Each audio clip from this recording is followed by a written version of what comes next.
डिसेंबर 2021 पासून सर्व शाळा उघडण्याबाबतचे निर्देश टास्क फोर्सद्वारे देण्यात आले होते। यालाच अनुसरून तब्बल 20 महिन्यानंतर पहिल्या व दुसऱ्या वर्गातील विद्यार्थी अधिकृतपणे शाळेमध्ये आले होते। प्रथमच एवढ्या मोठ्या कालावधीनंतर चिमुकले विद्यार्थी शाळेत येणार होते। अशा परिस्थितीमध्ये धारणी पंचायत समिती अंतर्गत येणाऱ्या जिल्हा परिषद उच्च प्राथमिक शाळा जांभूळ येथील शाळा प्रशासनाने विद्यार्थ्यांचे स्वागत करण्याचे योजित आणि त्या अनुषंगाने पहिली आणि दुसऱ्या वर्गातील जवळपास 100 विद्यार्थ्यांना गणवेश वाटप करून मोठ्या आनंदाने विद्यार्थ्यांचे स्वागत करण्यात आले। इतकेच नव्हे तर कोरोनाला अनुसरून सर्व विद्यार्थ्यांना शाळा प्रशासनाद्वारे मास्कचे सुद्धा वाटप करण्यात आले।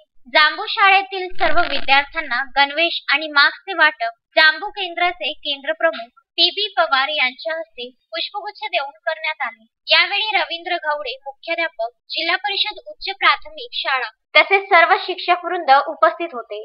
तब्बल 20 महिन्यानंतर शाळेत आलेल्या चिमुकल्या विद्यार्थ्यांचे उत्साहपूर्ण स्वागत शाळा प्रशासनाद्वारे केल्यानंतर सर्व विद्यार्थी अत्यंत आनंदित व प्रफुल्लित दिसून आले। यामुळे जांभूळ शाळेतील विद्यार्थ्यांचा पुन्हा एकदा शाळेकडे कल दिसून आला हे विशेष। तस्मीन शेख, सुलेमान मेमनसह जुगल किशोर जयस्वाल, विदर्भ न्यूज, धारणी।